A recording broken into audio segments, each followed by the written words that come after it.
Bettering your business takes working with the best.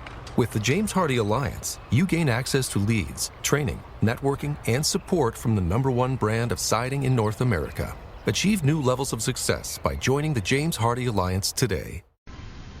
And now, Mystery Theater.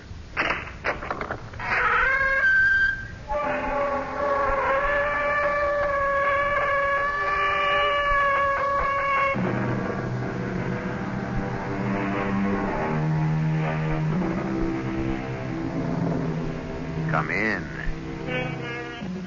Welcome. I'm E.G. Marshall. True horror, more often than not, grows out of workday circumstances. Grows slowly, and at the start, almost imperceptibly. Without the commonplace quality of the soil in which its seeds are planted, the horror itself might be less shocking. This is a tale of two people who live rather pleasant, if ordinary lives, in the comfortable expectation of continuing indefinitely in this manner. As we shall learn, their expectations are not to be realized. Was it a tough day, Frank? Not too. It didn't bother you too much about your stepmother? No, not really. Except that people kept talking about it. I guess they all thought I should have gone to the funeral. Don't let them upset you. Oh, I didn't, Laura. It would have been sheer hypocrisy to have gone to her funeral feeling the way I always have about her. I guess nobody but Bill Riley can understand that. He stopped into the office, thought I might be feeling some strain. He's a good friend, isn't he? Oh, Bill, you know it. He said a funny thing. Said I'd be lucky if she didn't come back to haunt me. Oh, that Bill. Oh, I don't know. It sort of gave me the creeps.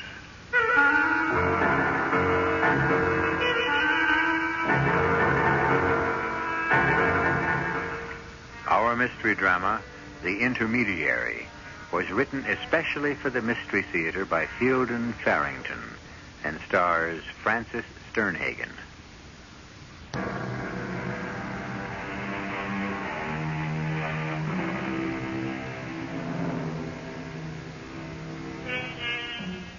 The soil in which the seed of horror is being planted at this moment is a comfortable apartment in New York's East Side, occupied by Frank and Laura Ellingwood. The seed itself is the death of Frank's stepmother, from whom he has been estranged for many years. Grief is not what Frank feels, and he is not so hypocritical as to pretend he does. Oh, that'll be old Jonas Clark. Who's Jonas Clark? Well, my stepmother's lawyer. He called me in the office this afternoon and asked if he could stop around this evening to talk about the will. You think she's left you something? Not likely. Shall I let him in? I'll do it. Hello, Mr. Clark. Come on in. Thank you. This is my wife, Laura. Great pleasure, Mrs. Ellingwood. Won't you sit down? Thank you. Yeah, I must admit, Mr. Ellingwood, I was somewhat surprised not to see you at your mother's funeral this afternoon. My stepmother. I considered it more proper to stay away than to attend. I find that very odd. I wanted to talk to you about your stepmother's will. And I find that very odd. She surely didn't leave me anything. On the contrary, you are Mrs. Ellingwood's sole heir. You inherit everything. I inherit everything? Well, with what strings attached, Mr. Clark? You're not going to tell me there are no strings. Now, maybe not, Frank. Shouldn't you wait until you hear at least? Mr. Ellingwood, your relationship with your late stepmother is none of my affair. I don't know what you're talking about. Well, then let me explain it to No, you. it isn't necessary. I'm not here to Now, judge. listen anyway. I'm sure your fee covers it. Hmm? My real mother died when I was only 4 or 5 years old. I could just barely remember her. Well, I sympathize with you, of course, but I don't see how My this bears upon the... father remarried less than a year later. Primarily, I think, to give me a mother.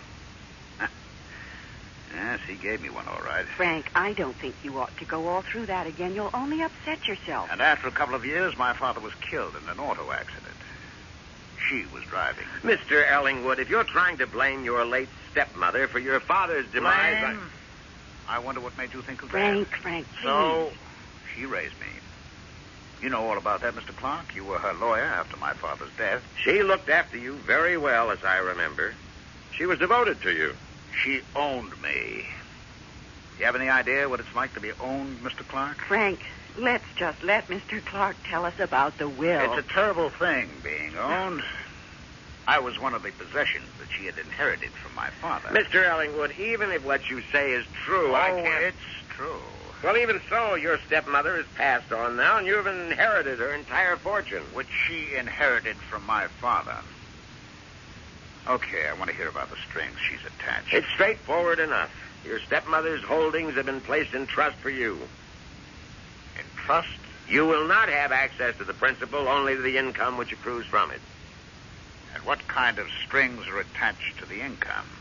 Well, there are certain conditions, yes.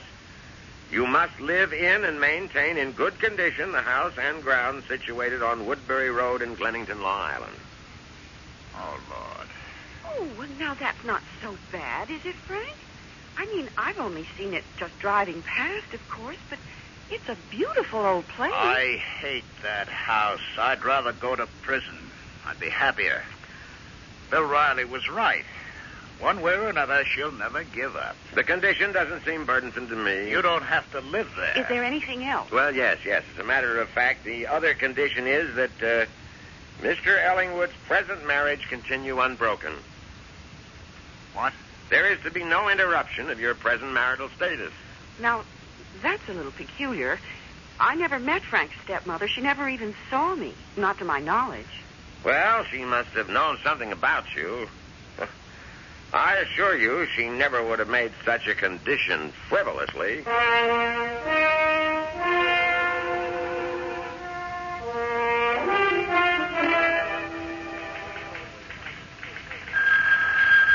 I've got it, Margie.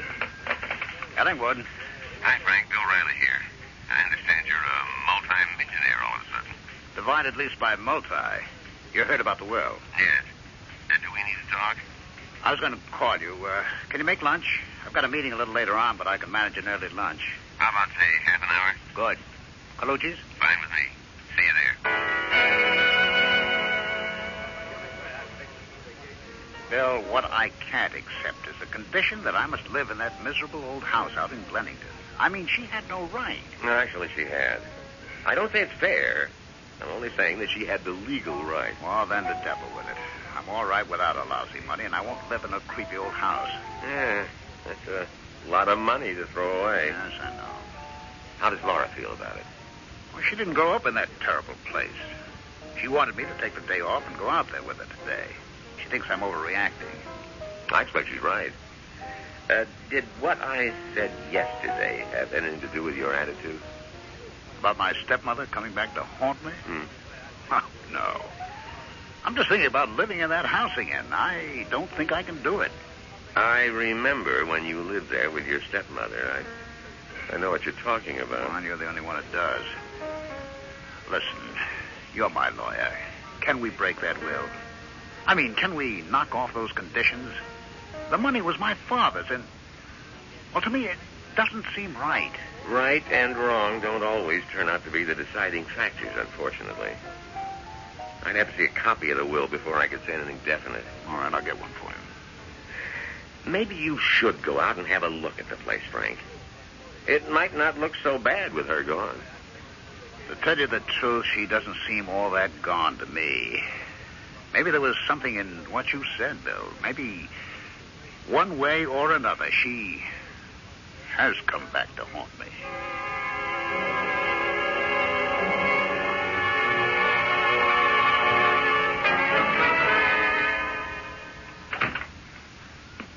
Frank, is that you? Yes. I'm out in the kitchen. Okay. I tried to call you a couple of times this afternoon, Laura, but you didn't answer. Oh, it was such a beautiful day. I just couldn't bear to spend it shut up in a stuffy little apartment. Hello. You look tired. A little depressed, I guess. The martinis are all mixed. In the refrigerator. You want to get them while I put the steak on? Martinis and steak? What's the occasion? Oh, I just feel like it, that's all. I had a good day, and I feel like celebrating. Okay? Fine.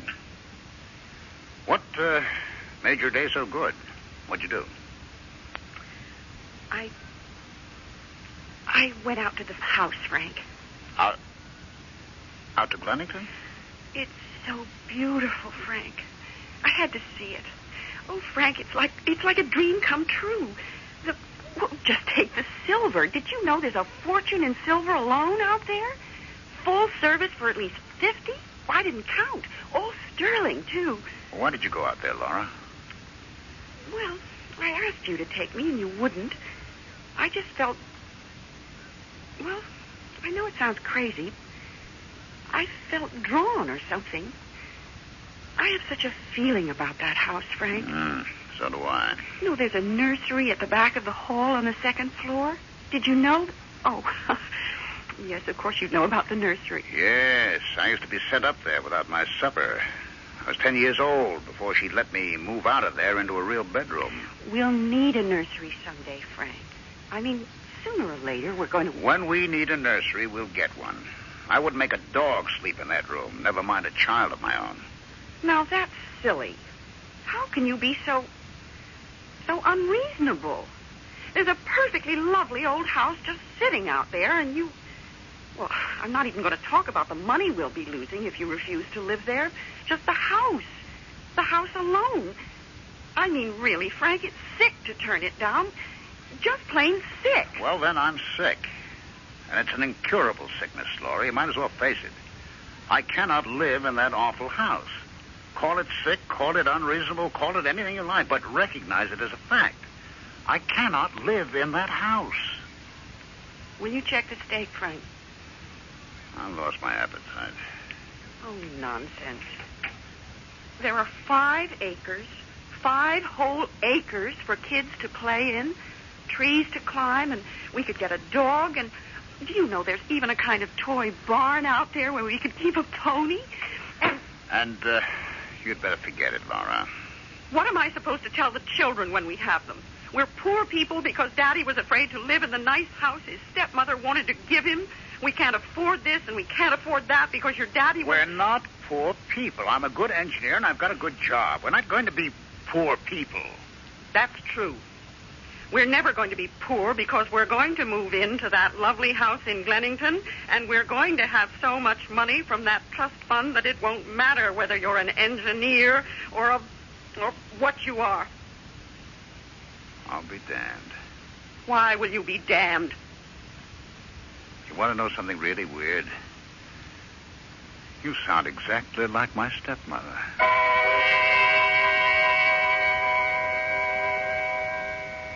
Houses have long had the reputation of retaining the hard core of past tenants' personalities. Some essence that soaks into the walls, lingers in dark corners, hides in little-used cupboards, seeks out secret places where it can hide in wait for the thing that will one day come along and give it being again. Perhaps we'll learn whether or not the house in Glennington is such a place when I return shortly with Act 2.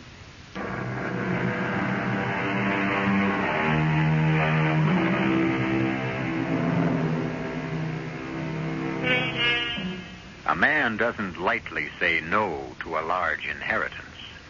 And yet, that is precisely what Frank Ellingwood is prepared to do if inheriting means living in the house in which he grew up unhappily with his stepmother. Laura, his wife, has gone out to have a look at the house and has apparently fallen in love with it. As a matter of fact, unless Frank is imagining it, she has come back talking more than a little like his stepmother. You're being childish and unreasonable, Frank. It's a whim you're not wanting to live in that house.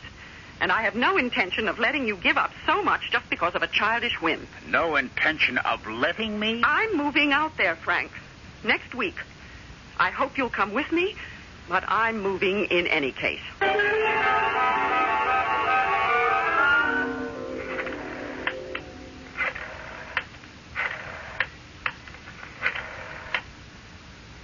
I'd like to speak to Mr. Clark, please. This is Laura Ellingwood calling. Yes, I'll wait, thank you. Mr. Clark? fine, thank you. I just wanted to let you know that we finally reached a decision. Yes, that's right. We'll be moving into the Glennington house next Wednesday. Oh, no, Frank isn't really too happy about it, but I'm sure once we... Yes, that's the way I feel about it, too. Yes, please, go ahead with whatever arrangements are necessary. Thank you. Goodbye. He hopes we'll be very happy in our new home. That's what he said, yes. Some hope.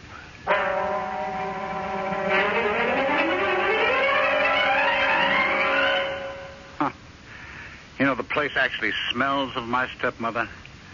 Sort of a sickish, sweet, like spoiled cloves, if there is such a thing. I can't smell a thing. Oh, it's a scent she used to wear. You've done nothing but complain. For the whole 24 hours since we moved in here. Well, I believe I mentioned even before we moved in that I wasn't exactly fond of this house. But everything in it? Oh, that lovely little settee, Empire, or whatever it is. What can you have against a beautiful little thing like that? That's where I used to sit when she had company. My feet dangled. Sit up straight. Keep your hands folded in your lap. Speak when spoken to. I wasn't allowed in the parlor at all, except when she had company. Well, you are now, so stop pouting. That's weird. That was a favorite expression of hers. Stop pouting. Oh, for heaven's sake, Frank. Oh, Frank, look what you've done. You've got ashes all over this beautiful carpet. It's only ashes. They won't burn. Leave them alone. I'll take care of them. Move into a perfectly neat, clean house, a beautiful house, and all you do is complain and spill things around. Honestly, I just can't understand you, Frank. You don't seem to have any respect for things. I wouldn't have believed it. There. That'll have to do for now, but it's left a mark. Frank, if you absolutely have to smoke that nasty old pipe, can't you at least step outside or into the back hall or somewhere like that when you empty it? Yes, Moti. She always liked me to call her that. Moti.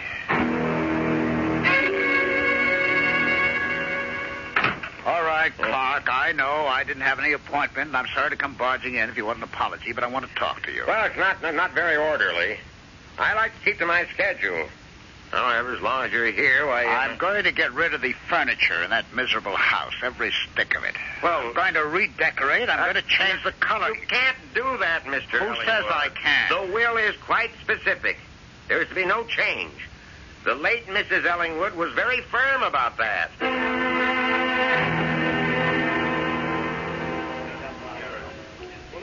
Why did you want me to come into the city for lunch, Frank? Is anything wrong? Yes.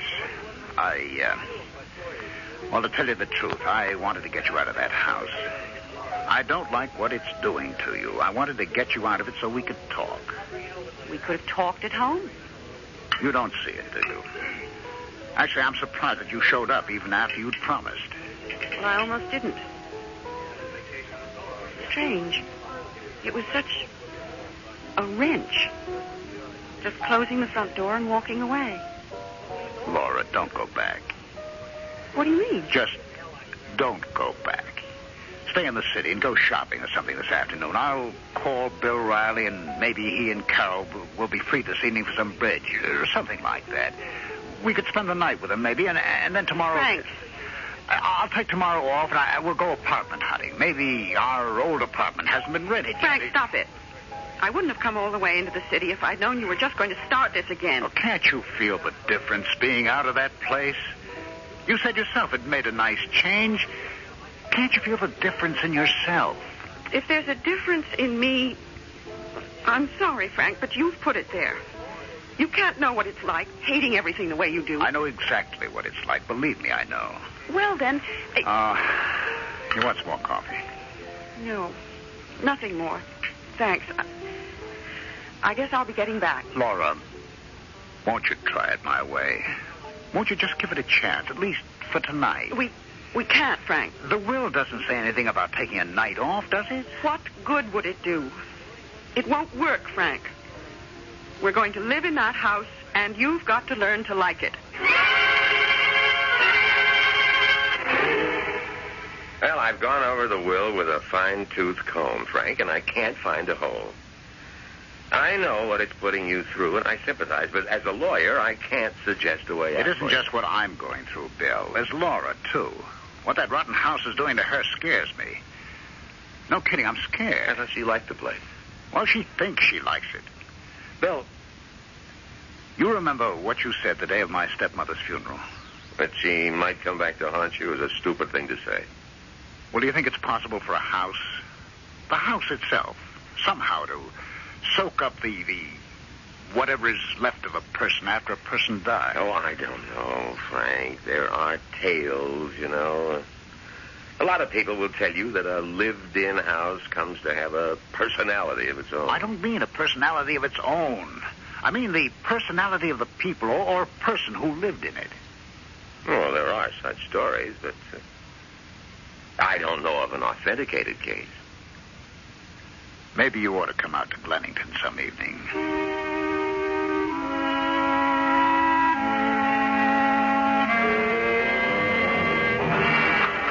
Laura, I'm home. A long trek, but I made it. Is it still raining out? Yes. Where are you? In the dining room. Did you clean your shoes? Oh, Lord. You want me to take them off and leave them out here in the hall? That's what she used to make me do. Oh, of course not. Just make sure you don't track mud all over the house. Oh, what a train trip that is. What are you doing? I'm polishing the silver. Can't you see? Was somebody coming? I mean, we're having a party? No. Well, then, why do you have to polish all the silver? Well, because it's silver, Frank. I shouldn't think that would be too hard to figure out. Silver discolors if you don't keep it polished. But if you're not going to use it anyway. Okay.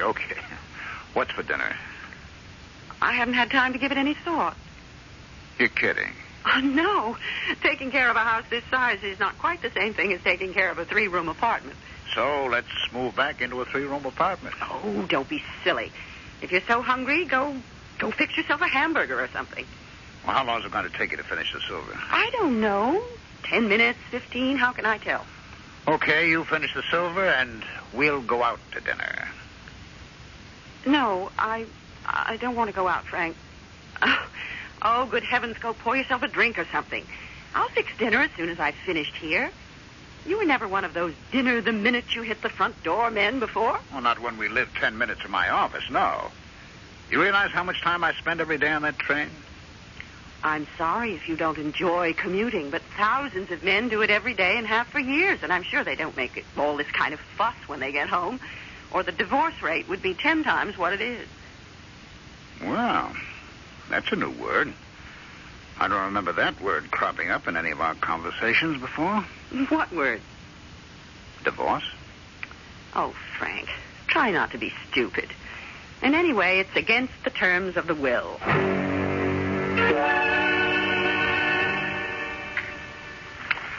Well, I have to admit,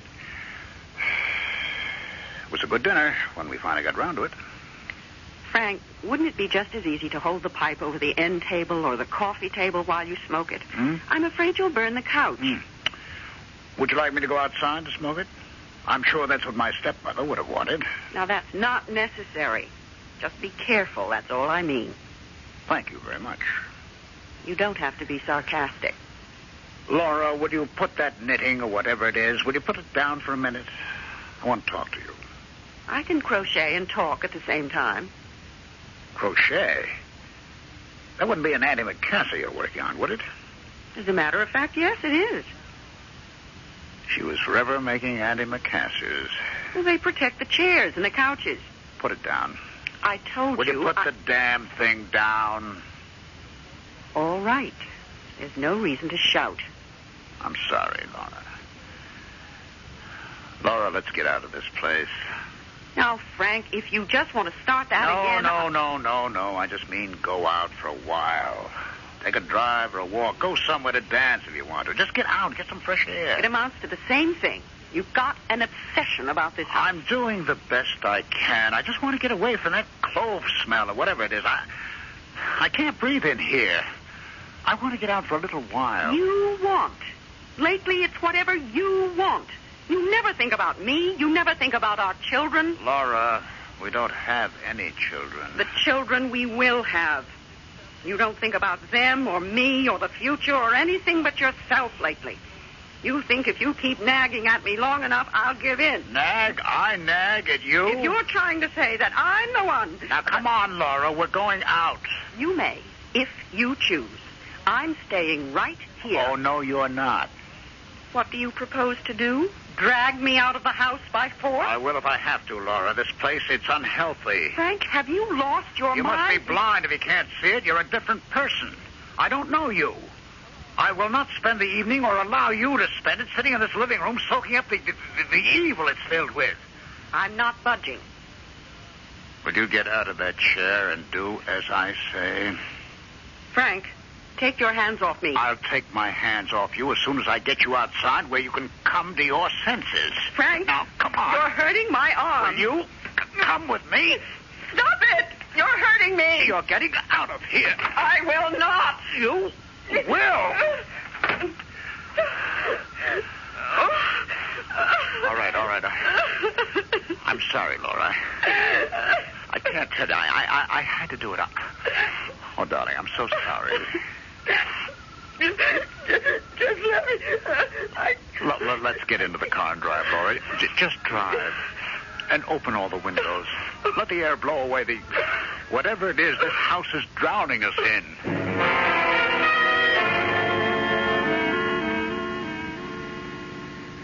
You feeling better, Laura? Yes, I'm better now. You don't know how sorry I am. Yes, I know. I'm not just imagining it. I swear I'm not. That house is doing something frightful to us. To us. To you even more than to me. Well, I know you don't believe me, but it's true. I believe you. You what? I believe you. It was different somehow after I came back from lunch in the city with you. It was angry. You mean the house was angry? No, I don't know exactly what I mean by it. Something. As if something were part of me and yet not me at all. It was very angry when I got back this afternoon. Oh, my God. I kept getting smaller and smaller. The me part of me. I could feel myself losing me while it grew and grew. I could feel the anger even while a little pocket of me inside me knew I wasn't angry at all, but afraid. Do you think I'm losing my mind, Frank? Oh, no. Don't ever think like that. I know what it is. Then I wish you'd tell me. Just so I won't keep thinking maybe I'm going mad. It's my stepmother. Your stepmother? It isn't the house. I was wrong about that. She uses the house, that's all. I don't understand. She's in there, Laura, in her house. Her house. They left a lot of my stepmother unburied. You're it. The thing that wants you as its living agent is what they left behind, unburied. Oh, Frank. When you're in that house, Laura, whenever you're in that house, you are my stepmother. Possession. The possession of a living being's essence by an entity which is inhuman or perhaps no longer human. Such possession is a thing people either believe in or not. But fact is not created by belief. Belief is much more likely to grow out of fact, so that belief is to fact much as smoke is to fire. Where there is the one, do not be surprised to find the other. I shall return shortly with Act 3.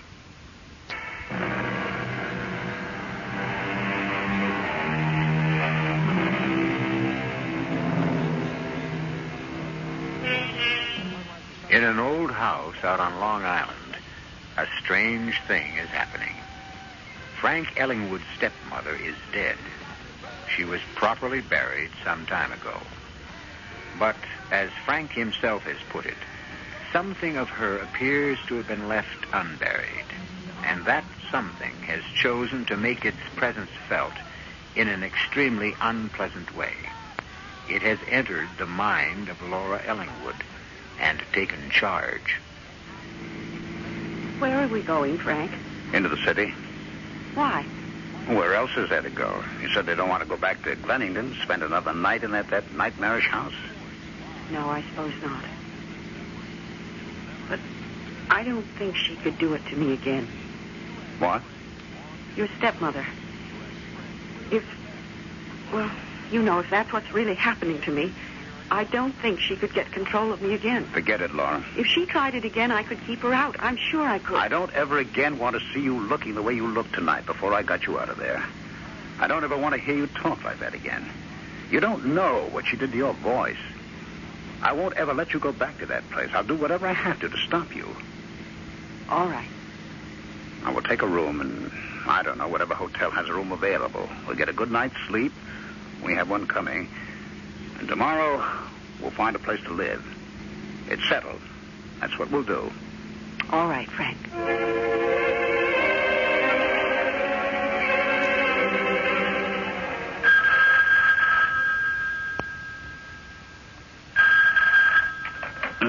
Hello. Good morning, Mr. Ellingwood. It's 8 o'clock. Oh, all right. Thank you. Would you like me to connect you with room service? No, I'll call later if we want anything. I couldn't figure out where I was. You're in a perfectly safe hotel room where nothing can get at you. What time is it? 8 o'clock. What are you going to do? Well, first I'm going to get dressed, and so are you. Then we're going out and have an enormous breakfast somewhere. After that, we're going over and find out if our old apartment's been rented. If it has, we're going to start looking for another one. Okay. Oh, why don't you go and have a talk with Jonas Clark? Maybe if you told him what happened. Tell Jonas Clark the terms of the will are invalid because the house is haunted? You got to be joking. Well, it wouldn't hurt to talk to him. It wouldn't help. I'm going to see Bill Riley. What's happened won't make any difference in the legal sense, of course, but Bill would at least listen to me without laughing in my face. I think the money's gone. I think we can just forget that, but I do want to talk to Bill about it. Frank? Yeah. You know something? Oh, I'm still sleepy. Why don't you go on over and talk to Bill first and then come back and get me, and we'll do all that stuff you said. Didn't you sleep last night? Oh, I slept fine, but it's the first time in quite a while. I'd really like another hour or so. Well, okay. If I get over there early, maybe I can catch Bill before he gets too busy to see me. I'll stop by my office, too, and tell them I won't be in today. That's a good idea, isn't it? Mm-hmm. Oh, yes, that's a good idea.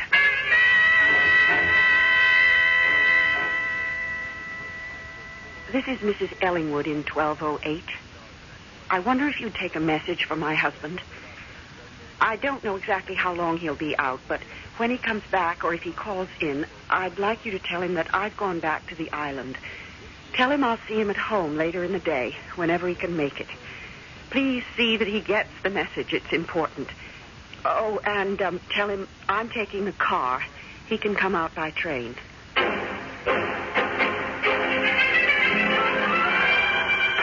Hi, Bill. Your secretary wasn't out there, so I came on in. Secretaries work an 8-hour day. Lawyers never sleep. So what's with you? You got problems? Oh, have I? It's up your alley, too. Legal alley or spook alley? Spooky. Man, you wouldn't believe how spooky. Try me. Well, it's been building ever since we moved into that damn place. But yesterday, Laura came into the city to have lunch with me. When I got home last night...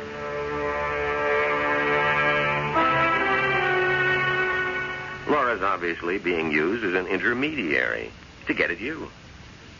Your stepmother has no interest in Laura. How could she? She's using Laura to get at you and, I'd assume, to maintain her hold on the house. My guess is that she needs that house. She can't function without it. You believe it, don't you? Frank, can I go out there tonight? I'm not going back to that place, and neither is Laura. No. I mean just me as a kind of investigator. I'd like to see if I can stir up some sort of manifestation. Would you let me have your key? Well, sure. Oh, only I think I left it over at the hotel. Look, I have to stop by my office, and then I'm going back to pick up Laura. Let me phone you, I'll get the key to you sometime today. Good. I'm beginning to think we're onto something authentic. I don't know what good it will do you, of course. All I want, really, is to keep Laura out of that awful house.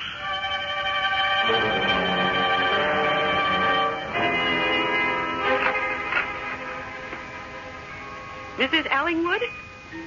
Can you hear me? I've come back. I'm back here this time on my terms, not yours. I know what I have to contend with now, and I mean to contend with it. Can you hear me, Mrs. Ellingwood? I dare you. If you think you're stronger than I am, go ahead and try to take control of me again. Go ahead. I dare you.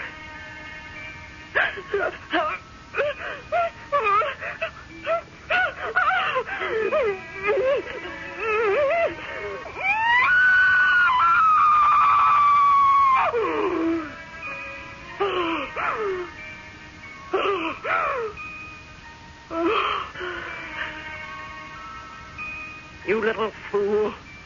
You silly, stupid little idiot. You try something like that again and you'll be good and sorry, I promise you. Sorrier than you've ever been in all your life.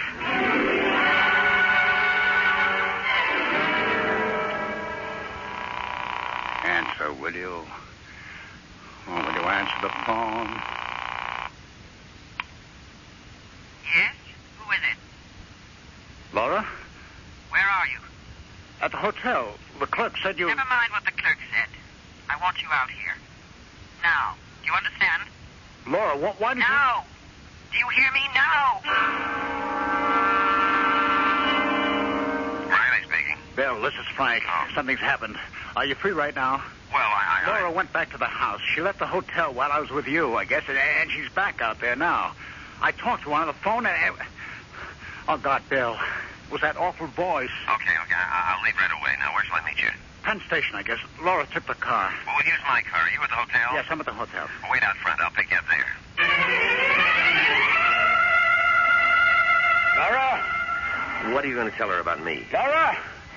Tell her what. Laura knows you. If it's Laura, I don't know how much access your stepmother will have to Laura's memory.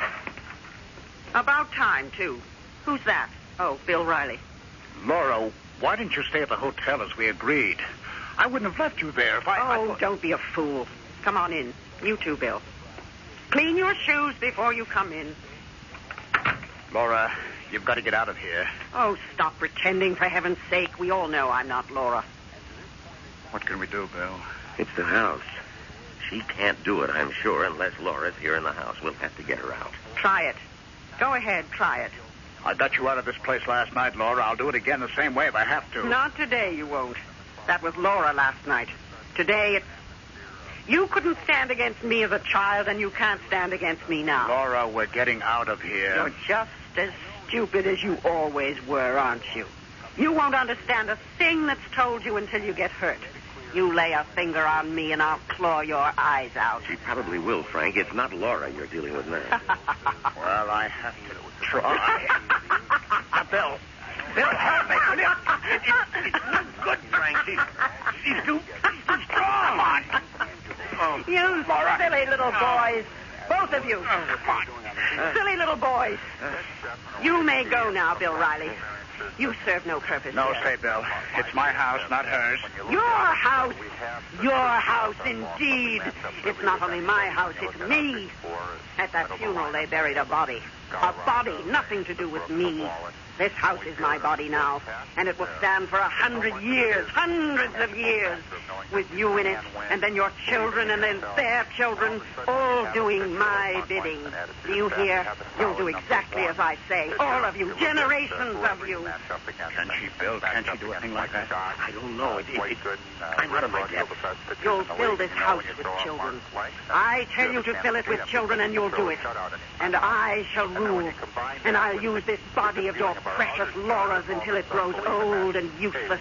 And then I'll take another from among your children.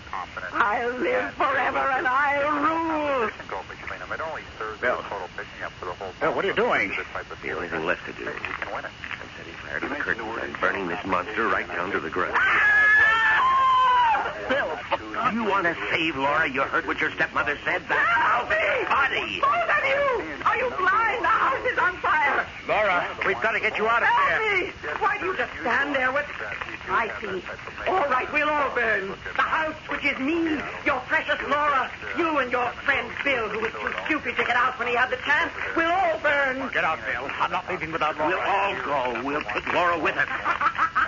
You stupid children. You never learn, do you? You tried to take me out of here only a minute ago. You saw what Here, happened. Frank. Kid Scout. Oh, whatever. We've got to knock her out. Laura, if there's any of you in there that can hear me, I'm sorry. Fools. You'll be sorry for that, all right. Laura. Oh, Lord, what have I done to her? You saved her life. That's what you've done. Now, let's get her out of this place.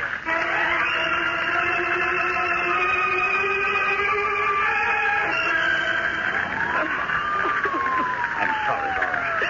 I had to do it. You don't know what it was like. What you were like.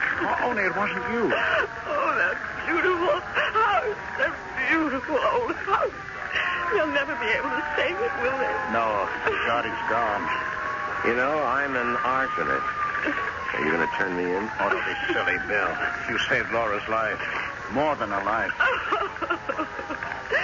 I know it was an evil house. There was nothing fake about it. I thought I could fight her, but I couldn't. She was awful. And now the house is gone. Everything's gone. That old house never looked better than it does on fire.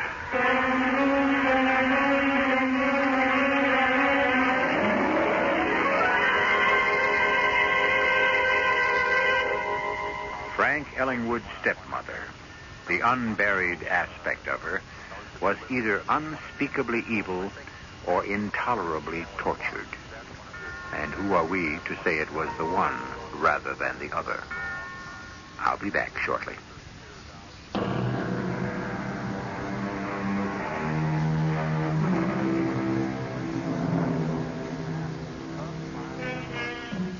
The litigation involving the Ellingwood estate is still going on, and may go on forever. Frank and Laura live now in a slightly larger apartment in their old building. They needed an extra room because of Frank Jr., and they appreciate their happiness as people rarely do who have never come so close to losing it. Our cast included Francis Sternhagen, Ralph Bell, and Leon Janney. The entire production was under the direction of Hyman Brown. Bettering your business takes working with the best. With the James Hardie Alliance, you gain access to leads, training, networking, and support from the #1 brand of siding in North America. Achieve new levels of success by joining the James Hardie Alliance today.